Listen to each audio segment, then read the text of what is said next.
This is the Stephen A. Smith Show podcast. I'm Stephen A. Good afternoon, everybody. Welcome to the latest edition of the Stephen A. Smith Show, coming at you as I love to do every weekday over the airwaves of ESPN Radio. That's 98.7 FM in New York City. That's 710 ESPN LA, and of course nationwide over the airwaves of ESPN Radio. Sirius XM style, channel 80. Number to call up as always is 866-729-3776. That's 866-729-ESPN. 866-SAY ESPN. Obviously, we're not going to avoid the World Series. I'll get into what I saw last night in a few minutes. Because when I saw Altuve and Correa and Springer and these boys finish off the Dodgers, when I saw Verlander give up 2 hits, but 2 prolific hits, when I saw Rich Hill pitching like he was throwing darts instead of being a real pitcher, I got a lot to say about why the Dodgers lost last night and are tied 1-1 in this best-of-7 World Series. That is something I will definitely visit within the next few minutes. But there's been a dismissal in the sport of Major League Baseball. And it's somebody that, as far as I'm concerned, should not be gone. His name would happen to be Joe Girardi, the manager for the New York Yankees. A guy that took them to the postseason 6 times, that delivered the World Series title to the franchise in 2009. That supposedly personified so much about what the Yankees pride themselves in representing. Girardi ranks 6th in regular season wins in Yankees history. 6th.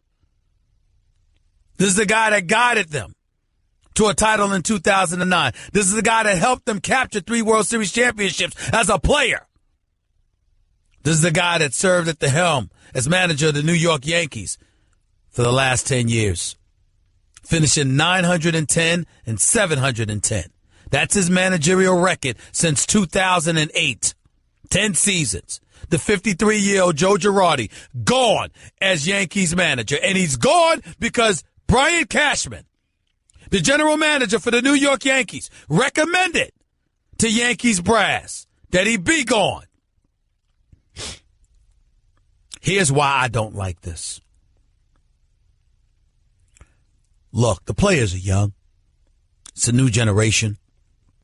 Obviously, we look at guys in this day and age and we say to ourselves, hey, you know what? You got to have a leader that speaks their language, that resonates with the youth of today. Blah, blah, blah. You got all of that. We get it. Totally understand it. The flip side, however, is Joe Girardi is a man of integrity. He's a straight shooter. He is somebody that negotiated and managed the terrain of taking the old out and bringing in the new and dealing with the Derek Jeters of the world and others who were exiting and having to deal with all of that. Dealing with the New York media, which sometimes he was short and some would say a bit truculent with, but nevertheless, a straight shooter, highly respected by all who dealt with them, and clearly was fixated on the Yankees and winning and never, ever embarrassed this organization. Does a man like that deserve to be gone? Here's my response. Yeah. If you have a definitive successor to him. If you don't, I don't like this one bit. Alex Cora, the bench coach for the Astros, is going to the Boston Red Sox. He's their new manager. Is there anybody out there you definitively want and you know beyond a shadow of a doubt you want that's right for this organization? That resonates with the youth of today? That can maximize the talent and the potential of the Gary Sanchez of the world, of the Aaron Judges of the world? Is there anybody that can do that? The Greg Birds of the world? Is there anybody that can do that? Do you know for sure, beyond a shadow of a doubt? The answer would happen to be no. And if it's no, why the hell you letting go of a man that just took you within one game of the World Series? I'm not getting on the Yankees. I'm simply asking questions. Because this is hard for me to comprehend. A man just took you within one game of the World Series, and you're going to recommend that he's gone? Why? I can't believe some of the stories that I'm hearing. Oh, you got guys in the front office. They're very, very big on analytics. Joe is too, but he doesn't rely totally on it. Blah, blah, blah, blah, blah. I'd happen to know something like that. I happen to do a television show every day for 2 hours with a guy who might as well be working with the analytics people. Because that's everything to him, Max Kellerman. Love him, but damn it, it's true. I am not one who's totally subscribed to that. I respect it. It has its place, its significance, but I'm not going by just the numbers. The eye test matters to me. Talent matters to me. What I see that the numbers can't always tell matters to me. When I think about a manager like Joe Girardi, here's the best thing that I can say. Is he perfect? No. He showed us that in Game 2 against the Indians. When he didn't challenge that call, we know that. But he's done a great job with the New York Yankees. He's managed and maneuvered through tough terrains at times. And when I think about that and the fact that he's asked to leave after winning 91 games, after guiding this team to Game 7 of the ALCS, that's hard for me to comprehend. Brian Cashman's he's in the last year of his contract too. Joe Girardi just finished up a 4-year, $16 million deal. Brian Cashman's in the last year of his contract too. He didn't ask himself to leave. And I don't think he should, because I like Brian Cashman. And I think he's done an outstanding job of rebuilding their farm system, bringing youth to the squad, and having some studs up in there. He's got an MVP candidate in Judge. I get it. But asking Girardi to leave, you better have a definitive successor. You really, really do. Look, I wasn't a supporter of Dusty Baker losing his job in the nation's capital. I'll be the first to tell you. I wasn't a proponent of that. But I understood it, because if you feel that you need a new voice, because for 10 straight, his last closeout games last 10 closeout games, he's lost every one of them. I don't blame you for feeling like you might need to go in a different direction. The flip side to it is if you're Rizzo in Washington with the Washington Nationals, when is it less about the manager and more about you and the personnel you give him to work with?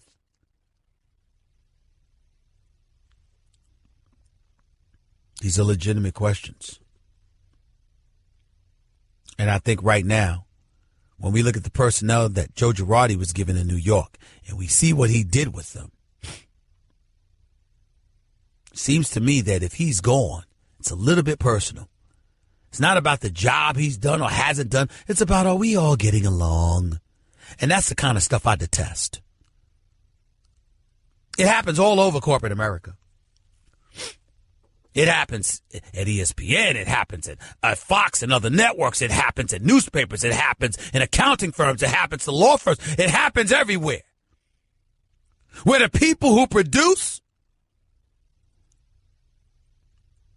are rewarded on a lesser level in favor of people who are simply liked. That kind of stuff disgusts me. Not saying that you need to be hateful and you need to be enemies with people who matter and the decision makers and all of that other stuff. But damn, what we got to do, exchange Christmas gifts and eat Thanksgiving dinner together and go and hang out together?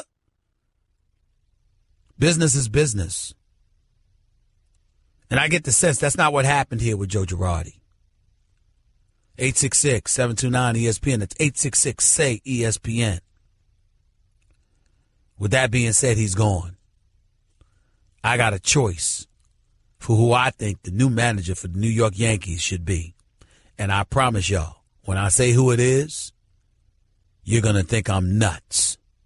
And by the way, the Cuban population is not going to be happy with me. I'll explain in a minute. You're listening live to the Stephen A. Smith Show, ESPN Radio. Want to be a part of the show? Hit Stephen A. up weekdays from 1 to 3 Eastern at 866-729-3776. Hey girl, have you done something new with your scales? Using new moisturizer? Nice. It really brings out the hazel in your eyes. Oh, hold on. Are you using whitening strips too? Your fangs look good, girl. Really good. A really charming snake charmer? Surprising. What's not surprising? How much you could save by switching to Geico. Wait, what? Have you been doing Pilates too? Geico. 15 minutes could save you 15% or more. You're listening to the Stephen A. Smith Show podcast. Look, in today's generation, you've got some teams that sit up there and say, they look at the young roster and they say, you know what, hey, I'm in L.A. Look at the guys I got. Look at Bellinger. Look at the Yasiel Puig. Look at Sager. Look at these boys. You look at Dave Roberts, he seems to be the quintessential manager. Wasn't his greatest day yesterday as far as I'm concerned. I thought he mismanaged his bullpen, went to them entirely too early. I looked at Rich Hill, he looked like he was throwing darts out there. One of my boys always tells me, my man Jeff, who I lean on all the time when it comes to baseball, because he's a baseball encyclopedist. This dude knows his baseball, my brother Jeff Brown in L.A. And he said this to me about Rich Hill last night, which was the perfect analogy as I watched Rich Hill pitching. He said, look, a pitcher, when they're pitching right and they're following through and they're using those legs and those buttocks muscles, here's the deal. You're supposed to literally finish like you're picking up a dollar bill. Instead, Rich Hill looked like he was throwing darts. And Dave Roberts allowed it. Jansen didn't look great either. The bullpen didn't show up. We get all that. Altuve and Correa and ultimately Springer, they finished the deal. We get all of that. But my bigger point in all of this, because I'll get to the World Series a little bit later, the bigger point in all of this is that you got a young squad. And whether it's A.J. Hinch, who's a former catcher, or whether it's Dave Roberts, who knows how to ingratiate himself with young players, you got to have the kind of manager that can resonate with today's generation of youth. Now, I looked at Joe Girardi and I saw players that played hard for him. I saw him maximizing their potential. That's what I saw. But if you're not going to have him and you're looking for a guy, let me say this, ladies and gentlemen. I'm not saying literally this guy should be picked as the successor to Joe Girardi, but I want y'all to consider it. You know who I'm talking about? How about Ozzie Guillen? Former manager for the Chicago White Sox, won a World Series in 2005. Managed in Chicago for 8 years before ultimately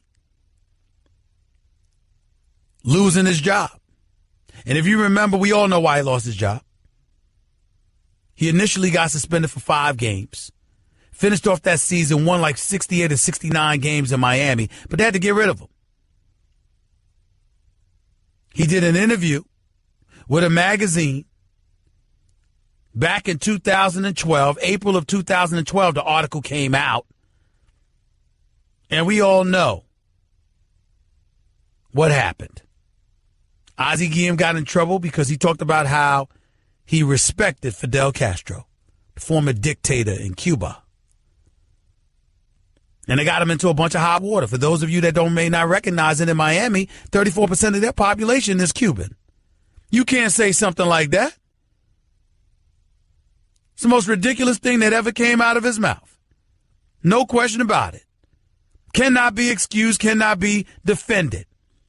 It was an article, it was quoted from an article in Time magazine. He said, I love Fidel Castro, I respect Fidel Castro. When he tried to explain it, he said, when he was asked to explain the respect, he says, you know why? A lot of people have wanted to kill Fidel Castro for the last 60 years, but that SOB is still here. Now, Ozzie Guillen ain't the most politically correct dude in the world. And to his credit, he recognized how incendiary those comments were and apologized. People weren't trying to hear that, of course, because it's a very unforgiving world when you utter the wrong things out of your mouth. The Marlins had suspended him for 5 games at that particular moment in time. They acknowledged the seriousness of comments attributed to Guillen.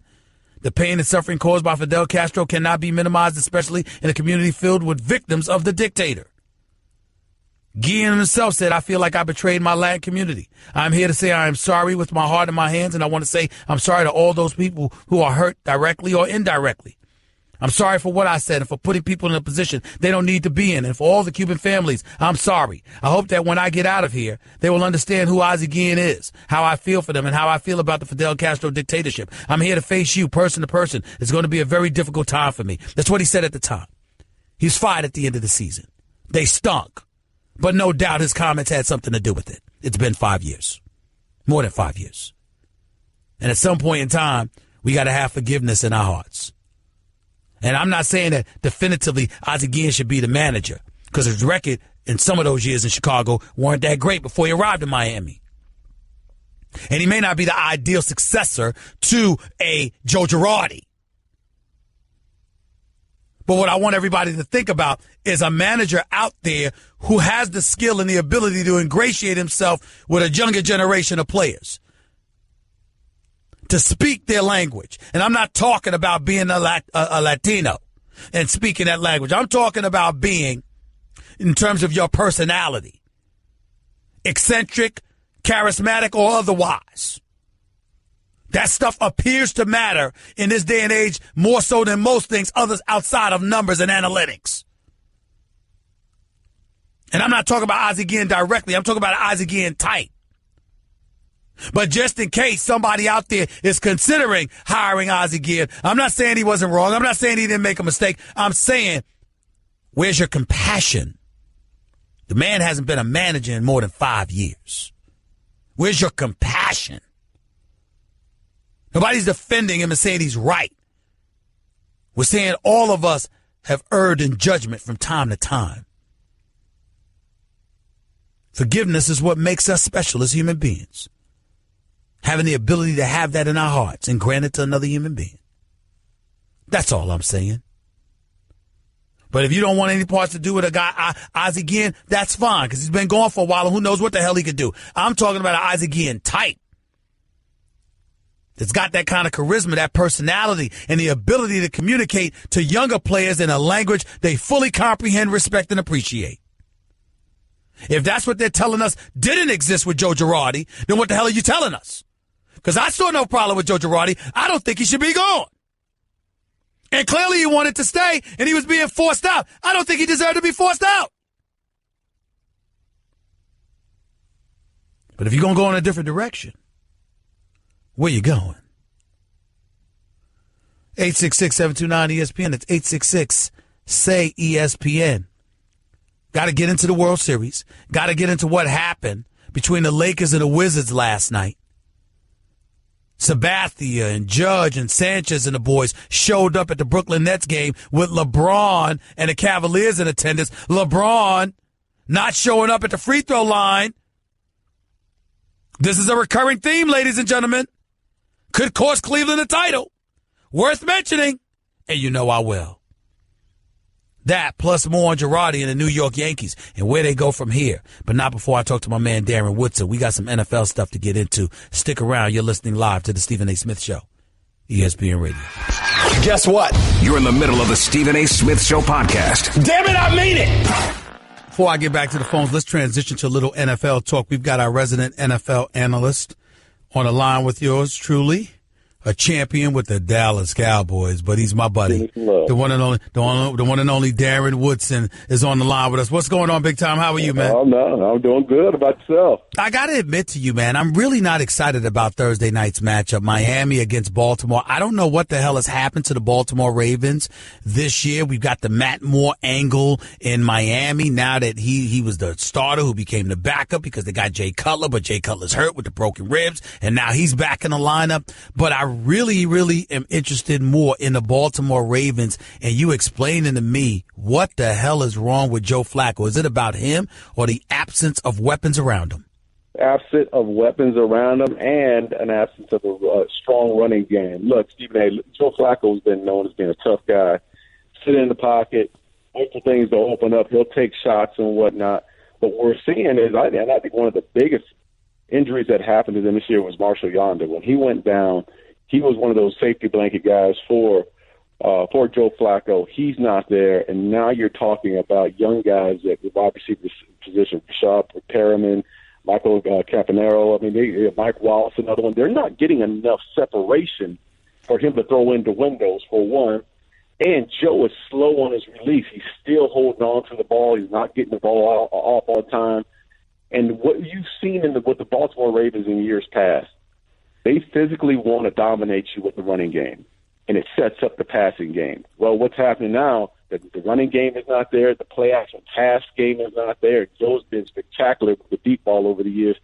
Defenses do not care. They don't care about the running game. They're not affected. They're not affected by the running game. So now they're sitting back and pass, and they're playing pass coverage, and those windows aren't there for Joe Flacco. So, it's a little bit of everything. I'm not saying – I think right now he's like 31st in the league as far as his ranking as a quarterback position in passing. I'm not saying he's over and done with and he's washed up or not. Okay. But I am seeing – the fact that Joe Flacco cannot carry this team. He needs a guy on the outside that can create some separation. Well, Jeremy Maclin is supposed to be coming back tonight, but I guess what I'm thinking of, Joe Flacco, he's 5-0 in his career against Miami. He lit up the Dolphins last December for 381 yards and 4 touchdowns, but this year he still hasn't thrown for 250 yards in a game. Are we doing the right thing by talking about him, or is it time to start having a conversation as to whether or not John Harbaugh needs to be there? Well, I think a little bit. Listen, I think Harbaugh. People take shots at Harbaugh, but you can always say about this Baltimore Ravens team. Even ask your Pittsburgh Steelers, Stephen A. John Harbaugh is going to have this team ready to play. You're going to play a 4 quarters with this football team because Harbaugh. I think he does a great enough job of motivating his players and trying to put them in the right position. I think you have to look at Joe Flacco and say, "Hey, man, look, we pay you all this money. You are one of the highest paid quarterbacks in the league. It's time for you to start carrying this football team." And the onus in years past has been a good running game, solid defense, but now it's the running game is not there. Now it's up to Joe Flacco to carry this football team. I think you have to look at the quarterback position, especially for the money you're paying this guy.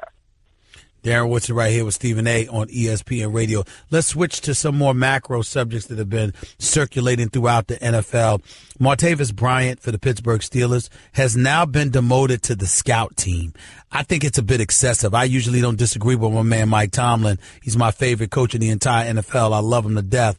But I think this is a bit excessive. I don't know whether it's from the hierarchy of the Steelers organization or from him, and it's strictly a coach's decision, but I don't like it at all. I know Martavis Bryant hasn't handled things well. He's been a bit immature and unappreciative as far as I'm concerned, considering the fact that he's got a lot of self-inflicted wounds that has hurt this team, that he's done all of his own volition. The flip side to it is that he's a stud, and ain't no way in hell he deserves to be on the scout team just because he acknowledged that he wanted to be traded. Your thoughts about all of that? And that's the problem I have, Stephen. Look, I think this is a fine line you have to walk with one of your star football players. And I know Martavis Bryant hasn't been the guy that we expected him to be when he came back off the suspension. He's not been that guy. But at the same time, when you start allowing this type of information coming out, well, now he's on. We've demoted him, and now he's on the scout team.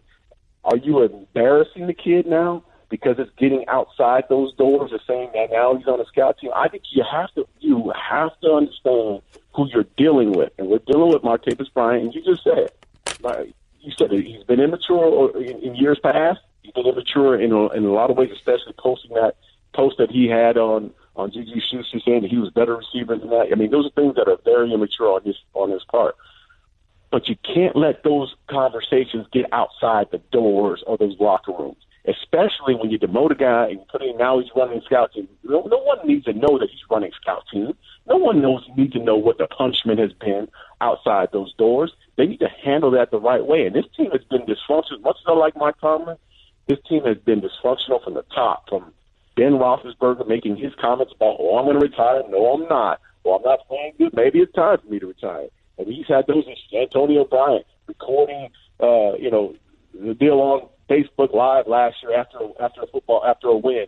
Le'Veon Bell arguing about not having enough carries, not getting the ball enough. I mean, they've had one thing after the other, and it starts with the leadership in that locker room, and that starts with Big Ben, for one. They need to keep all the information, all the negative press inside the locker room and deal with those issues. But when you sit him down, You do not want to embarrass this kid. You don't want him falling back, getting off the rails, because in the end, it's all about winning a championship. And this team has plenty of weapons to win a championship. But at some point, they're going to run into that monster up north here in the New England Patriots. And it may be at home or it may be away, but you better have all your players, all your star athletes ready to play, because the Patriots are going to do one thing. They're going to take away your best weapon, which is Le'Veon Bell and possibly Antonio Bryant. They better have Bryant ready to play. Quick answer, regardless of everything that you just said, are the Steelers the best team in the AFC right now? I think the Patriots are the best team in the AFC right now. I think that I picked the Steelers to win the chances to win the AFC and go on to the Super Bowl this year because of the weapons that they have.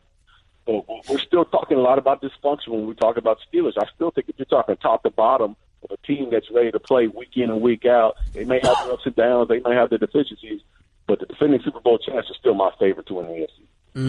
Darren Woodson right here with Stephen A. ESPN Radio. I'd be remiss in not asking you about the Dallas Cowboys. They won a game last week, if that's what you want to call it. They beat up on the San Francisco 49ers. Okay.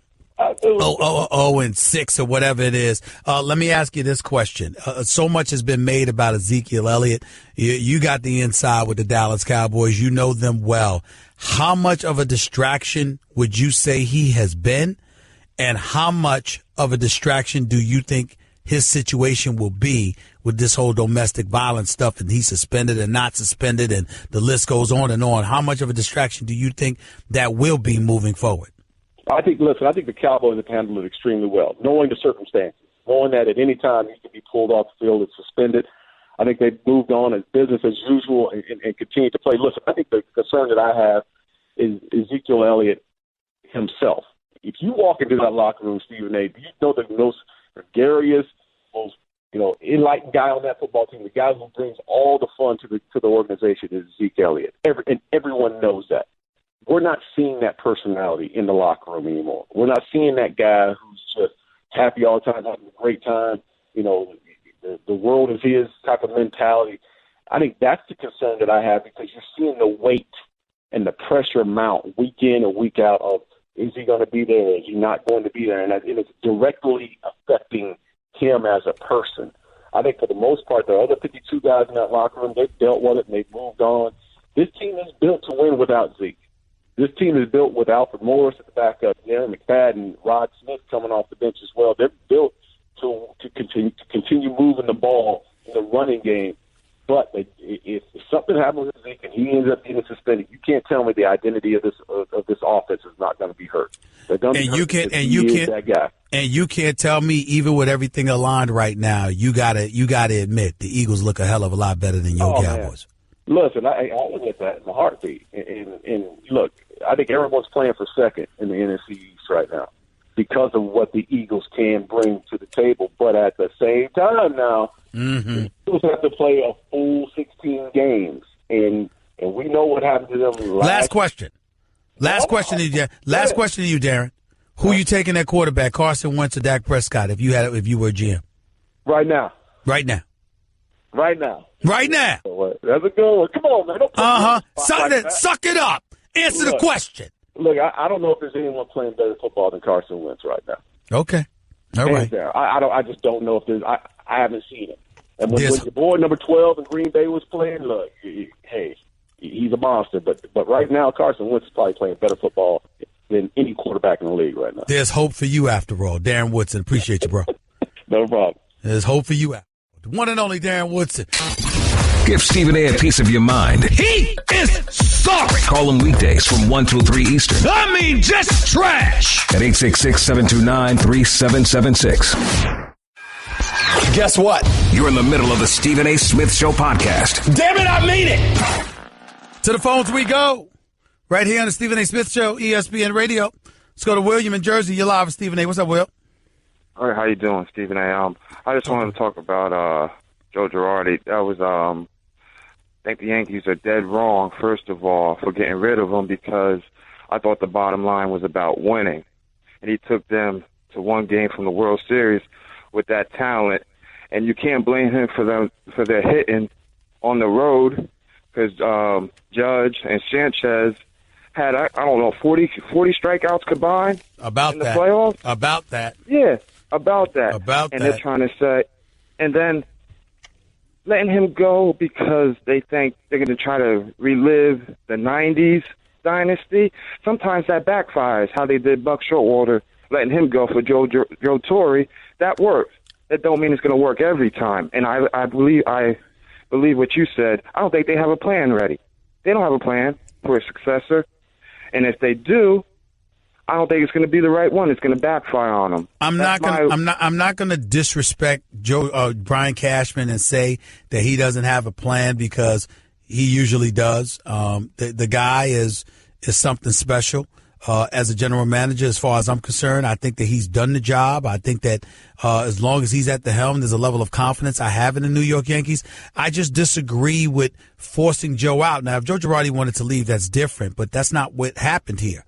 He's been asked to leave, and I find that hard to believe. I mean, I think that he did a good job considering the circumstances.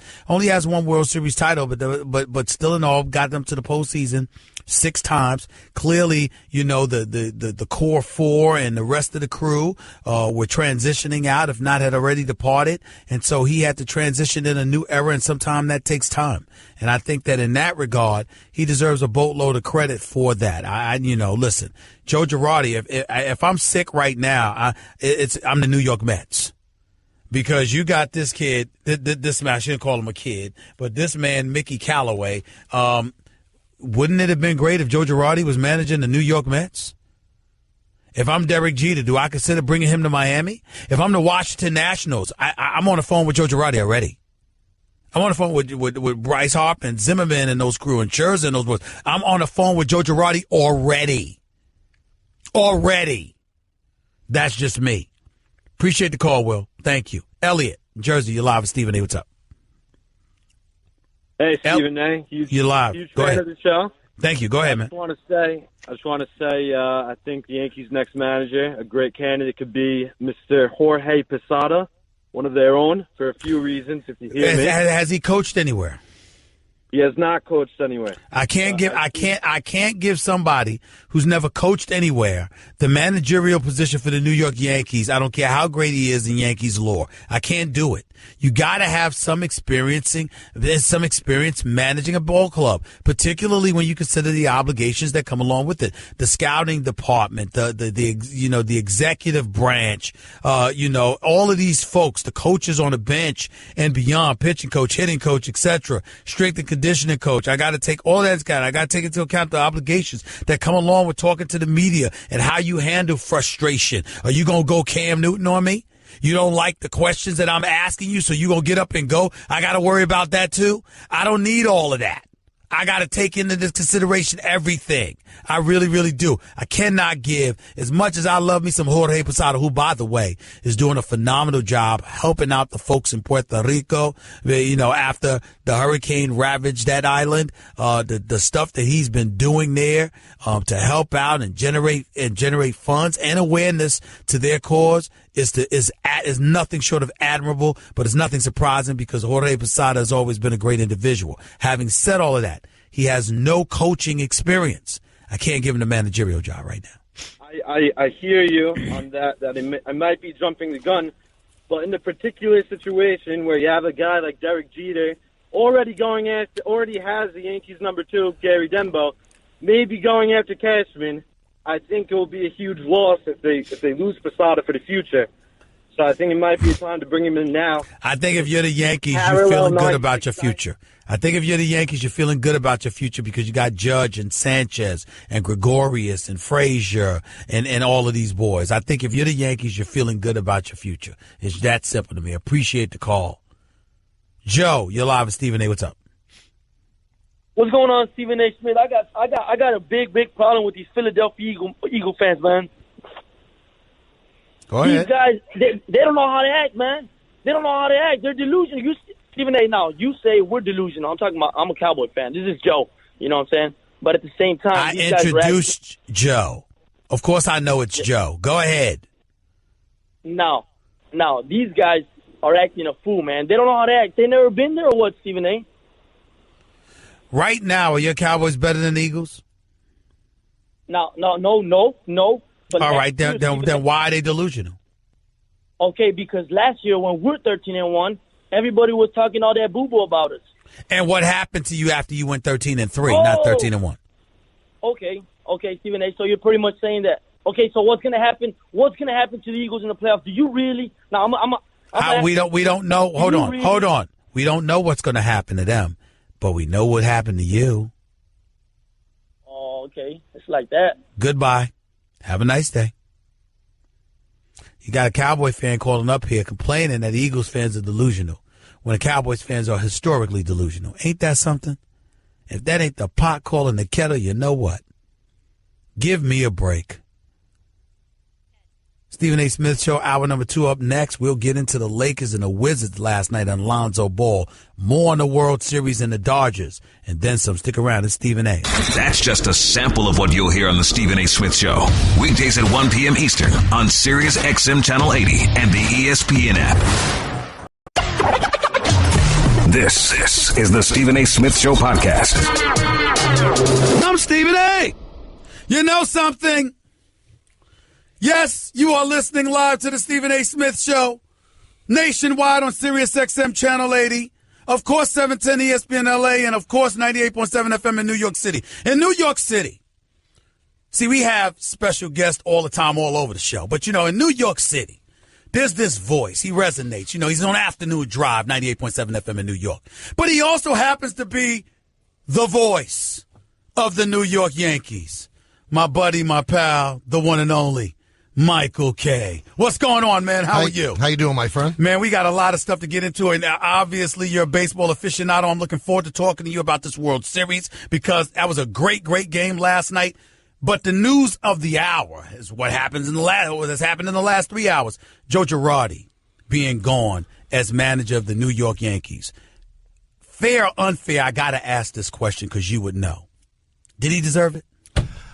You know what? I don't think he deserved it when you look at his overall body of work, but they're looking for the future, who's going to maximize these young players and get the most out of them and win championships. Right. And although everybody that I would talk to on a day like this has shut it down, even background stuff, shut it down. Yeah. I mean, you've been a reporter forever. No question. Not going to talk today.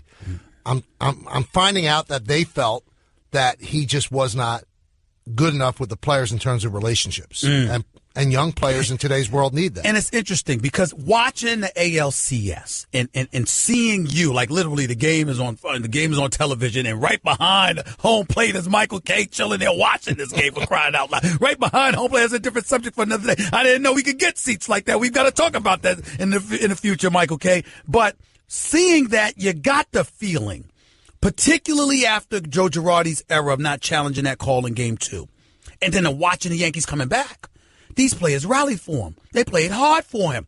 We didn't see any slacking off on the part of the New York Yankees. They seem to have maxed out to some degree. So when you hear words like his relationship with the players was a question mark, what does that say to you? Well, I think that whole thing that they won for him after he didn't challenge the hit by pitch, Right. that was a false narrative. Got it. Because he even said, these guys have picked me up. Well, by winning, they picked him up. Right. I don't think the best way I can explain it, there's Joe Torre and there's Joe Girardi. And probably his biggest crime, he wasn't Joe Torre. Joe Torre was respected and loved. Joe Girardi was respected. Not loved. He's not a warm and cuddly guy. Now, I'm friends with him, Right. and I like him. But he's not a warm and cuddly guy. He's not a hug guy. He's just not that guy. But do these guys need that? I think they think they do. I think they think they do. I think that Gary Sanchez might have got his nose out of joint when Joe called him out publicly about the pass balls. Letting all those balls pass him. He was right about that, by the way. But usually Joe never did stuff like that. And the Yankees, it's funny, when they hired him in 2008, this is what they thought of him. Really bright baseball mind. They said they tried to humanize him because he's almost robotic. And they said, you've got to be closer with the players. And I guess he did what he had to do, but it didn't grow enough. And I think it's just the state of sports today that you need somebody who's going to communicate. I'm asking these questions because I want to get to a bigger issue. Obviously, Brian Cashman is the general manager. He's in the last year of his contract. He ain't going to fire himself. Not that he needs to. I think he's done a damn good job. He's coming back. I mean, listen, here's the bottom line. Thank you for saying that, because here's the deal. A year ago, we were talking about how the Red Sox were supposed to be better pitching, better youth. And then all of a sudden, a year later, we're talking about the Yankees in an entirely different light. So Brian Cashman deserves credit for all of that. But we're also hearing that he's saying, well, you know what? It's Brian Cashman's call. Based on what I'm hearing from you, me putting on my antennas, my reporter's hat, it sounds to me like the players may have gone to Cashman, or he may have gone to them and somehow got from them. We wouldn't mind having somebody new, particularly when you take in Aroldis Chapman's tweet where he liked somebody talking about how Joe Girardi could be gone weeks ago. I don't believe that anybody, as far as I know, I don't believe anybody went to Brian. But, you know, these guys have ways to know. There are people in the clubhouse that talk to them and things like that. Yeah. I don't think that a player went to Brian and said, I don't think it was an uprising, Stephen, by any stretch of the imagination where we hate this guy. Right. They do respect him. He works hard. He's a good man, too. He's not one of these, you know, eyewash good guys. He's really a good guy. Right. And loves his family and loves his children, loves his wife, the whole deal. Straight and narrow. That's him. But they just felt that in today's world, they needed more communication. And I think the relationship with Brian and Joe might have been frayed a little bit, too, after 10 years. And maybe Joe pushing back a little bit with the analytics, which are a big part of what the Yankees do. You have to really, really buy into it. Right. And you have to do everything by the numbers. So if you deviate, there's going to be some friction. I respect the hell out of analytics, but I don't buy into it that deeply in the sport of basketball. How big is it and how big should it be in the sport of baseball? I'm asking somebody that's been associated with baseball for decades. It has overrun baseball. It is the most important thing in the world. Everything is done with analytics, and the teams that don't do it are the teams that are left out. So I think left out of what? They're left out of being competitive. Okay. They just are, because what analytics does is it squeezes everything is quantifiable in baseball, even how defense is. That's true. And I don't understand how analytics work in football and basketball. I just don't. But in baseball, I do. This guy does this at this point. I mean, everything is broken down to the nth degree. And, you know, people, the next question you'll probably ask me, who's going to come next? Yeah. It's not going to be a wild and wacky guy. It's not going to be a guy who does things by the gut. It's not going to be that guy. It's going to be a guy who said, I'll listen to the numbers. I'll manage by the numbers. My gut doesn't exist. And I think Joe Girardi, being a longtime baseball man, 3 championships as a player, there was some stuff that he trusted his eyes on. Right. Can't trust your eyes. Got to be the numbers. I shoved aside the controversy that he got into years ago in terms of Ozzie Guillen when he made those comments about Fidel Castro. Right. I just looked at this eccentric personality that had a way of ingratiating himself with today's generation of players speaking their language. He's been gone for a while. I said, if not him, the type of guy that could communicate with players in a language they could understand. Is that what the Yankees are looking for right now? I don't think it would ever be a guy. It can't be a guy who would ever say something like what Ozzie said. Right. It's got to be a straight, narrow guy. But every time you see changes in managers or coaches in sports, Joe Torre was a guy who was less of a disciplinarian. When you get rid of Joe Torre, you get the disciplinarian. Now, Joe Torre followed Buck Showalter, the disciplinarian. Right. So I would think the next guy is not going to be as rigid, who's going to be the warm and fuzzy guy, but also will adhere to the numbers. Michael K. right here, the Michael K. right here with Stephen A. on ESPN Radio. Just a couple of more minutes. Let's get into last night's game, World Series Game 2. Rich Hill. I didn't like what I was seeing from him. It looked like he was throwing darts instead of throwing actual pitches. I didn't think he was following through. I didn't think he was using his leg muscles. I didn't think he was doing a lot of different things. And I also thought that Dave Roberts mismanaged the bullpen, went to them too soon last night. What did you take away from last night's game other than the heroics, the home run after home run after home run with the back and forth between the Dodgers and the Astros, game innings 9 through 11? It's the perfect question following the previous one. Yeah. That was an analytics game. So they have statistics that tell you that the third time through the order, Rich Hill is not the same pitcher. And Dave Roberts did not trust what he was seeing and said, you know what? We know that the stats tell us that they're going to start hitting him. He got him out. And then all of a sudden, your bullpen has to give you 15 outs. And when the one guy came, I always keep forgetting his name, the one guy came in and threw 4 pitches and walked the batter. Right. That was it. That messed everything up. Because everything after that falls apart. Now you have to use Morrow, and you don't want to use him as many innings as you do. Jansen, McCarthy, all of these guys. And then you're forcing Jansen to pitch 2 innings. Yeah. It's hard to get 2 inning saves. People are not Mariano Rivera anymore. It's hard to do that. So once that one pitcher threw 4 pitches and was taken out of the game, everything else rolls What down about Fields? Back-to-back home runs to Altuve and Correa? I expected more from him. I didn't expect that. Well, they had not allowed a run against the Cubs, and in the first inning, the bullpen for the Dodgers has been lights out. So that's what's going to win them the World Series. What I took out of the game, too, the Astros don't have anybody in that bullpen that they trust. I mean, the last out, I mean, you had to hold your breath. You thought Puig was going to hit a home run. That's right. Honestly, no right? Question. I'm sitting there going, he's going to hit a home run and wag his tongue and make me sick to my stomach. That's right. I can't stand him wagging that thing. I hate it, Mike. What does it exactly I hate him wagging mean? that What's he tongue. doing? It doesn't bother me. I could come up with a lot of things he's trying to do that I can't say over the airwaves, but I can't stand seeing his tongue. It bothers me. I mean, really, if I was sitting there with my son and he goes, what's he doing? Well, what am I supposed to say? Yes. What's he doing? Oh, he's sticking his tongue out, Charlie, but that's not what he's doing. It's gross. But I just don't know how the Astros win 4 games with that bullpen. I don't see it. Yeah, I don't see it. Well, listen, I mean, if Altuve and Correa and then Springer comes up and he smacks a home run in the 11th, then they keep doing stuff like that. Yep. I can't ignore that, but I will say this. The fact that even though he only gave up 2 hits, it was 2 potent hits. The fact that Verlander got touched, to me, and Keuchel got beat in Game 1 says a lot to me about the Dodgers. What about you? I think the Dodger lineup is great, and I thought that Verlander pitched very well, and the ball that was hit out for a home run was good, and then the ball that was ball 4, that was also really close. So he had good stuff, but they got him out. I would have kept him in another inning too, but because of the analytics, these managers are so twitchy. I got to get to the bullpen. If I don't get to the bullpen, and then the starter gives up, I'm going to be criticized. But do they feel that way, Michael K., because that's how they truly feel, or they're feeling pressure from upstairs based on what you just said? Both things. Well, especially A.J. Hinch. All right. A.J. Hinch was hired to do the numbers. Right. When the Yankees were playing the Astros, Stephen, I was in Houston, and I heard that the Astros had gotten rid of all of their minor league managers and replaced them with guys that had no previous experience because they want guys that will do exactly as they're told. Wow. There's no freelancing. So there's no finger painting. Well, then why be a manager? For the money. That's it.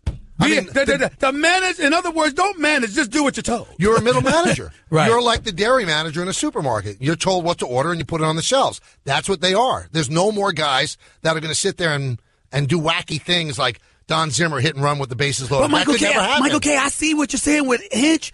I don't get that from Dave Roberts. Am I wrong? Isn't he a little bit different? He's an analytic guy, too. And the Dodgers are a bit, because the Dodger guys came from Tampa Bay. And Tampa Bay, when they hired their manager to replace Joe Madden, they got the bullpen catcher from the Indians, and they pay him $500,000 a year. Wow. So he makes less than the minimum wage of a rookie. Wow. Because they don't think, maybe going back to the Yankees, that could be one of the things. Why are we paying a guy $4 million if we're telling him what to do? Wow.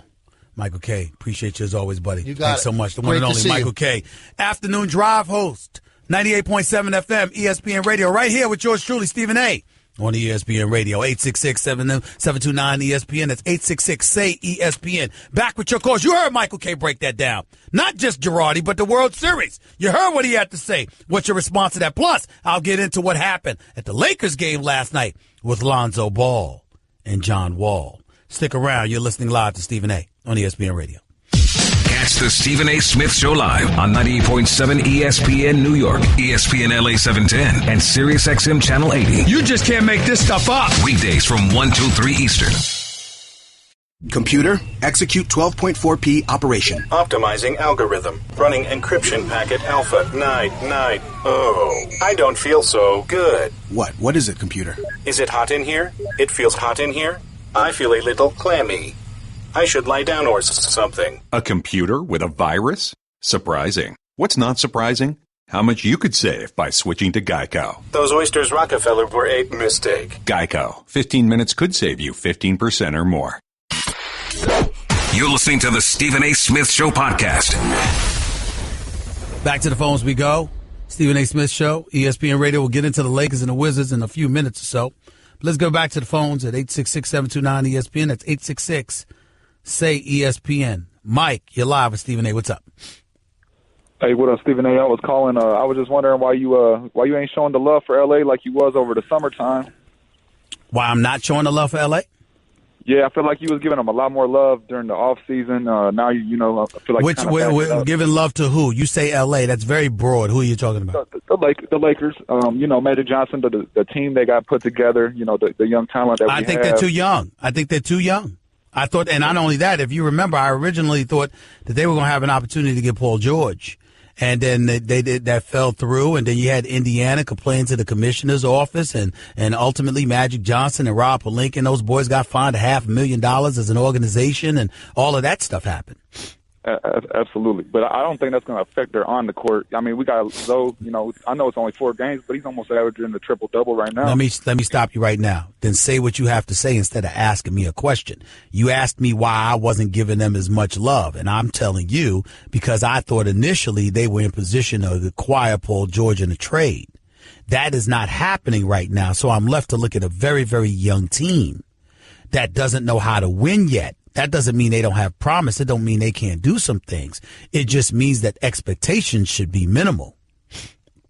Definitely. I have one more thing. Do you think that it's a part of LeVar Ball's big picture plan to have these top-tier point guards come in as Zoe, 100% every night? Do you think that's going to speed up Zoe's progression or his transition to the NBA? No, I don't think so. I think what's going to slow his progression is his inability to shoot the perimeter shot because folks are going to lay off of him, and it's pretty difficult to step into the lane and make things happen when you can't make those perimeter shots because they don't have to get up on you the way they normally would. They're able to play a step behind you and limit your ability to get into the teeth of their defense, and that compromises everything that you're trying to do if you're Lonzo Ball because he doesn't have that kind of game. You've got to bring people out to guard you so you can get past them, penetrate into the seams, and make things happen with your passing ability. But I got to go. Appreciate the call. Mike in the Bronx, talk to me. What's up? Hey, Stephen A., how you doing? I'm all right. Go ahead. All right. I can't get on the Azaghian train, my man. I'm not asking you to specifically him. I'm talking about that type. I know that listen, he's been gone for a while, so I don't mean him literally, even though I do think people need to forgive him. He made a mistake. He shouldn't have said what he said. That was many, many years ago, and sometimes people can grow and can change, and they need to be given credit for that. But I basically was talking about a fun-loving individual that speaks a player's language, that can ingratiate themselves with them and speak on their behalf in ways that they're comfortable with and that they understand, that somebody's essentially relatable to today's generation of youthful players. That's all I meant by that. Right. But the type that you were mentioning, the type that's very outspoken, like Azaghian, I don't think that fits into the Yankee way. Yeah, you're probably right. But what about the part about really, really ingratiating yourself with players? A Joe Torre type, per se, that's a bit younger, more affable, and more relatable. How about that? Yeah, that would definitely work, but I think the opposite problem that you have with Girardi would be someone who's too controversial with the media. I think that's a bigger problem than what Joe Girardi had. That's fair. I think you might have a point there. Appreciate the call. Chris in Jersey, you're live with Stephen A. What's up? Hey, what's going on, Stephen A.? I good. wanted to ask you if you thought that Cashman letting Girardi go had anything to do with Cashman's ego. He's gotten rid of a lot of the old pieces of the old dynasty, and he's doing it his way by paying players on the cheap. And Cashman seems very, very keen on making it seem like this is not the old Yankee way, and he's more than. Let me answer that this way. Let me answer that this way, Chris. You might have a point. Here's the issue. Even if your point is right, you can't have a problem with it, and here's why. Cashman didn't really have final say. Hank and Hal did. Didn't want to pay Alex Rodriguez that money, if you remember correctly. Alex Rodriguez ended up firing Scott Boras, going in there, negotiating himself, getting $275 million, all of this other stuff, right? Cashman didn't want to do that. Turns out he was right about that.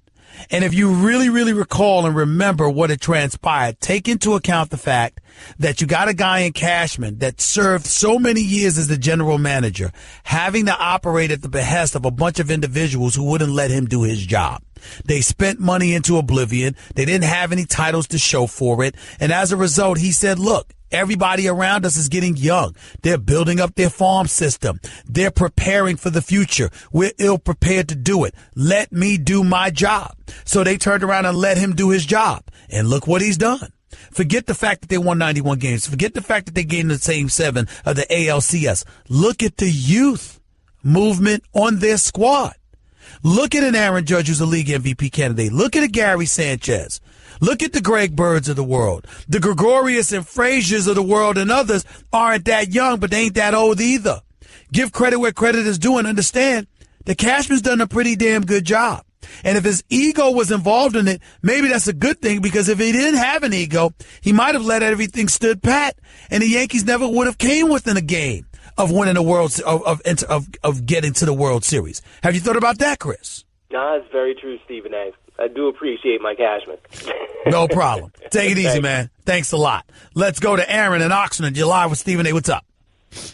Hey, how's it going, Stephen A? I'm okay. Go ahead.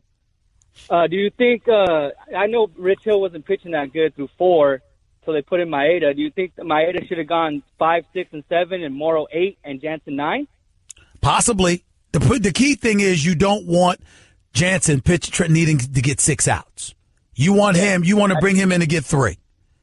Especially you can't put in Jansen when there's a runner on first. How many times has he pitched with the runner on base? Well, listen, let's go. Listen, I've seen him come in with runners on first before and handle his business. He's done that throughout the postseason.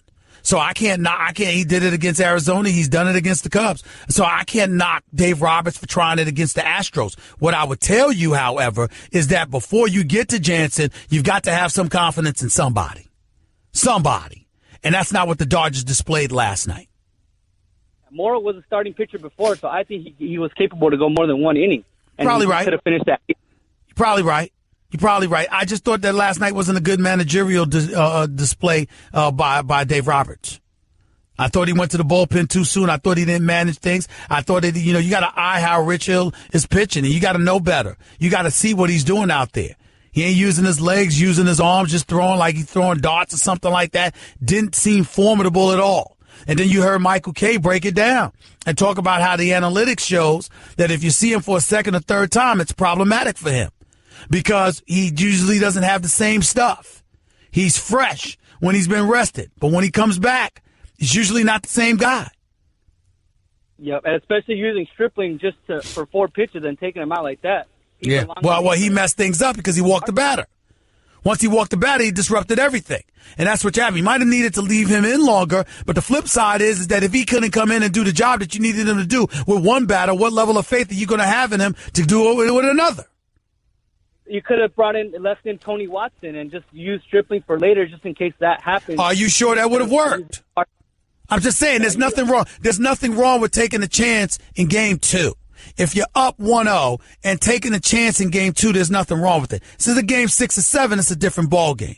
But a Game 2, when you've got to manage ahead knowing that you're going to get a travel day, and then after that you got Games 3, 4, and 5 in Houston back to back to back, all 3 days, you got to be careful about how you use your pitches. And he might have been thinking along those lines. So really the part came with milking Rich Hill for all it's worth, regardless of how he was looking, because what you needed to do was get him to go longer so you could depend on your bullpen less. That's what you needed to think about doing, and I don't think Dave Roberts did that last night. Yeah, and his bullpen, 28 innings, no earned runs in the postseason, I think he trusted that. I agree. He shouldn't have. I got it.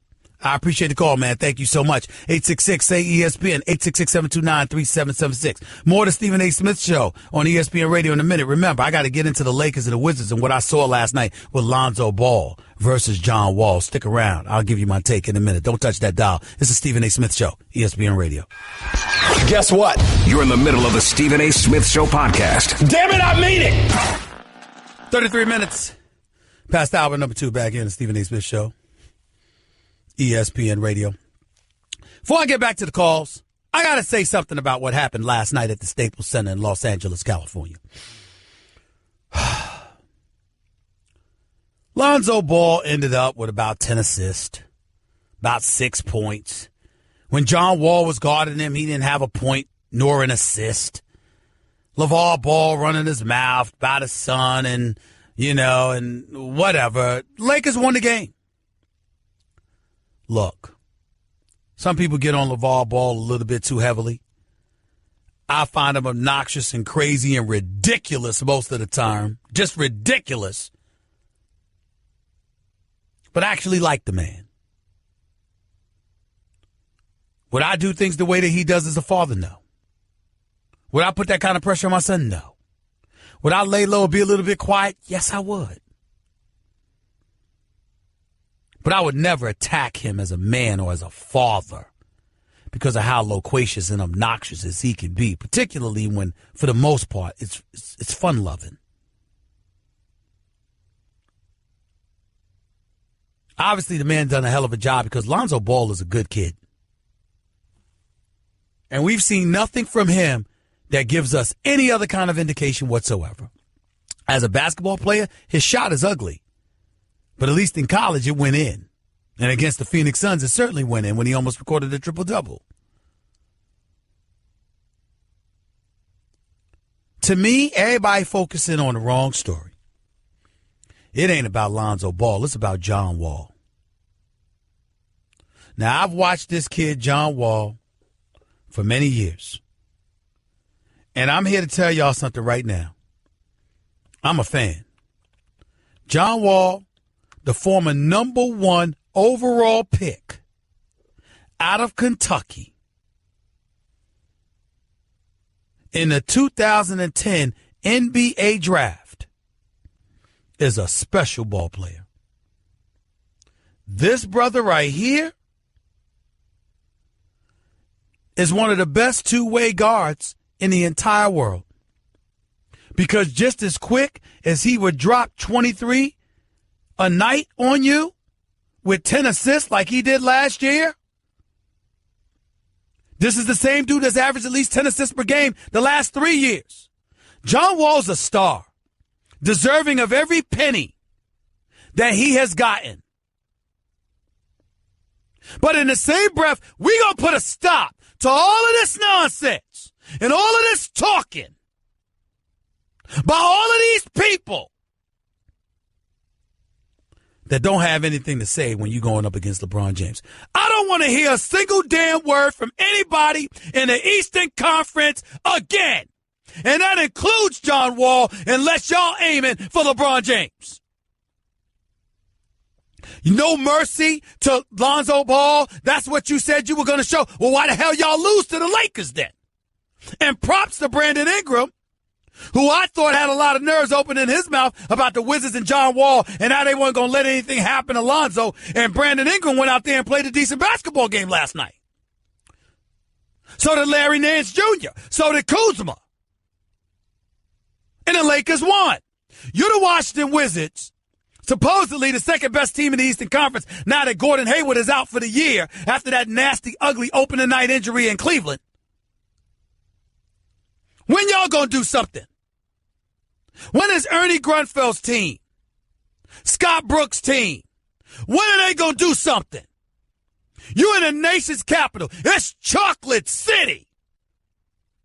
And year after year after year, there's an excuse as to why you wet the bed. You come up short one year. Gilbert Arenas is threatening people with guns another year. John Wall can't score a point in the fourth quarter another year because of fatigue. I mean, enough's enough. You got to show up. You ain't the Knicks.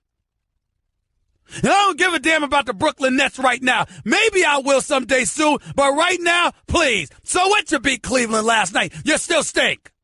Even though I love the fact that Atkinson is their coach. And they play hard. And I think they've got tremendous upside. You the Clippers, you win in basketball games, but I ain't sold on you yet. You the Lakers, come on. Magic, I hope he hasn't pointed in the right direction, but we'll see. But you're the Washington Wizards. You are supposed to be the number 1 threat to LeBron James and the Cleveland Cavaliers. How about saying to LeBron James, no mercy? How about telling them that? All you got to do is stay close and then force LeBron James to go to the free throw line. Seems he's been having trouble there. Did you see him last night in Brooklyn? He's been having trouble at the free throw line. What's the problem? You can't beat him? Tell him no mercy. I mean, somebody's got to hold these people accountable. John Wall is a star. John Wall can ball. The hell are you doing shooting 7 for 22 against the Lakers and Lonzo with Kentavious Caldwell-Pope or Clarkson or somebody guarding you after talking no mercy going into the game? How the hell that happened? And if you're John Wall and you're listening, who I respect because the brother can ball, I'm going to remind John Wall of something. Game 7 of last year, Bradley Beal showed up and dropped 39. Where was John Wall? Where was he? And last night, when John Wall was talking about no mercy, Bradley Beal showed up and dropped 28. Where was John Wall? I'm getting sick of this. Washington ain't that deep. They need John Wall to be John Wall. No mercy to Lonzo Ball. You want a cookie? He's a baby fresh out of UCLA. You're supposed to handle him. And even that you didn't do. I'm so sick and tired of dudes sticking out their chest for subpar competition, at least at the moment. LeBron James, just prancing to the NBA Finals year after year after year for 7 straight years. Y'all got nothing to say. But you want to go at Lonzo Ball. Come on, man. Handle your business. Handle your business. And I'm not calling John Wall out because I don't respect him. I'm calling him out because I do. He's elite. He's big time. I need you to be that way. Somehow, some way, every time it counts, Bradley Beal shows up. John Wall, not all the time. I don't need to see the John Wall from last night. I need to see that John Wall that dropped 40-plus on the Atlanta Hawks in that closeout Game 6 last year in the first round. That's what I need to see consistently. Somebody had to say it, so damn it, I did it. Your call's to close out the show in a minute. No mercy to Lonzo Ball. Wow, you really stepped out on it there. Go to break. Give Stephen A. piece of your mind. He is sorry. Call him weekdays from 1 till 3 Eastern. I mean, just trash. At 866-729-3776. Guess what? You're in the middle of the Stephen A. Smith Show podcast. Damn it, I mean it. To the phones we go before we get on out of here. Stephen A. Smith Show, ESPN Radio. Went off on Wall because it's the equivalent of a tall man in a little man contest.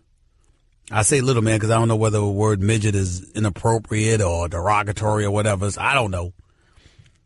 Tall man in a little man contest. Going after John Wall. How about going after LeBron James? That would tell me something. Al in D.C., you're live with Stephen A. Talk to me, Al.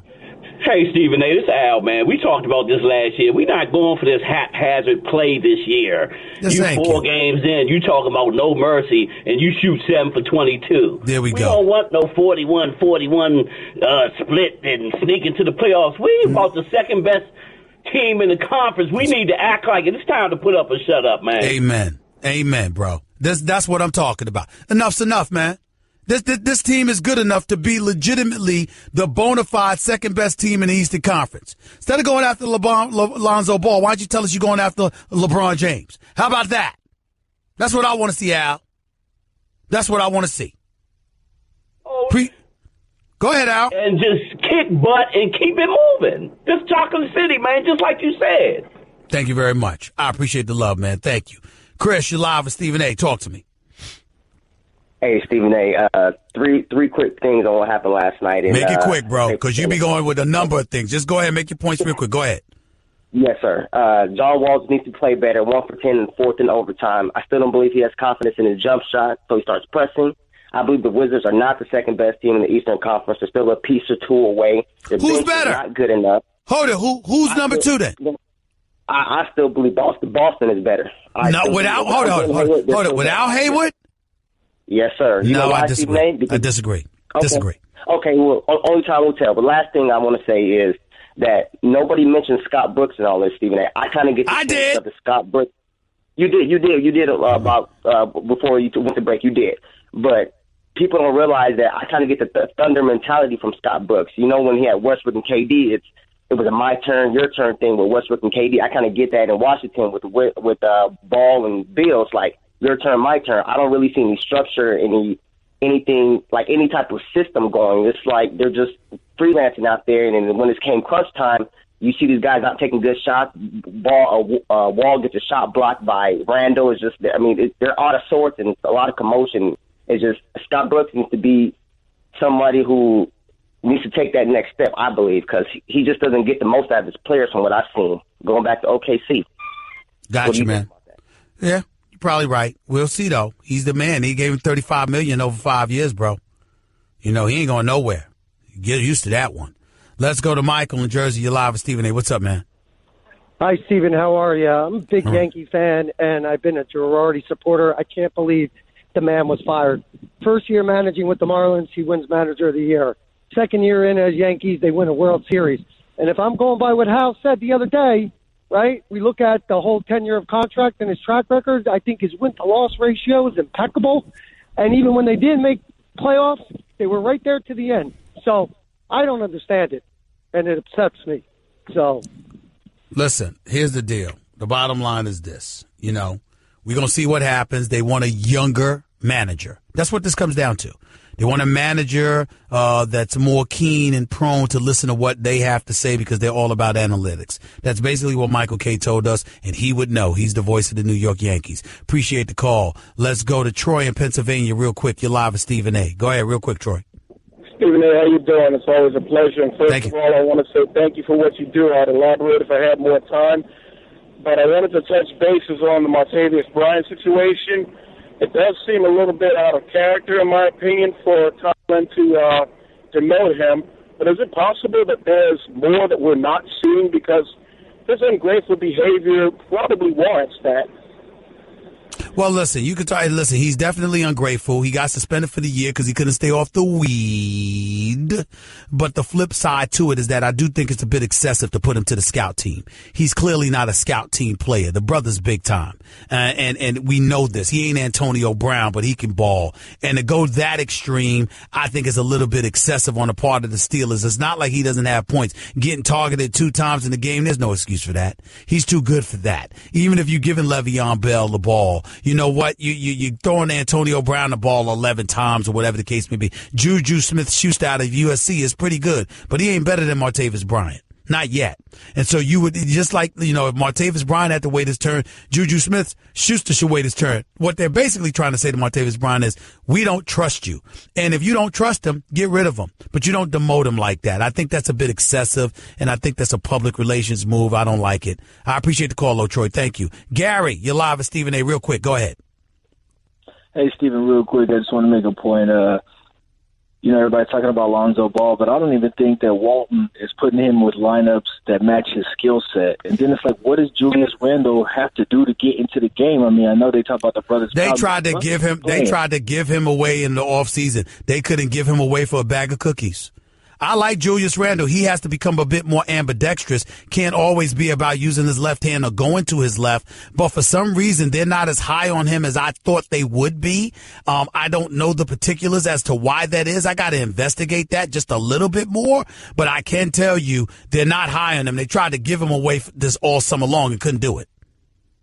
Okay, my last quick point. I know you down on us Cowboys fans. You down on us talking about, okay. Hurry up and make your point. You know we only got seconds left. Don't give me a soliloquy. Go ahead. The Niners, but wait till we play the Eagles first, and then can you at least make a statement that, you know, we this or we that? I don't have to do anything. All I know is this. You won't win. You usually win during the regular season, or sometimes anyway, and then you wet the bed come postseason. I won't lay off the Cowboys until they show me something when it really, really counts in the postseason. Until then, there ain't no damn America's team. That's the New England Patriots. Talk to y'all in 22 hours from now. Peace and love. Stephen A. signing off.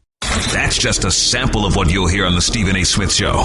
Weekdays at 1 p.m. Eastern on Sirius XM Channel 80 and the ESPN app.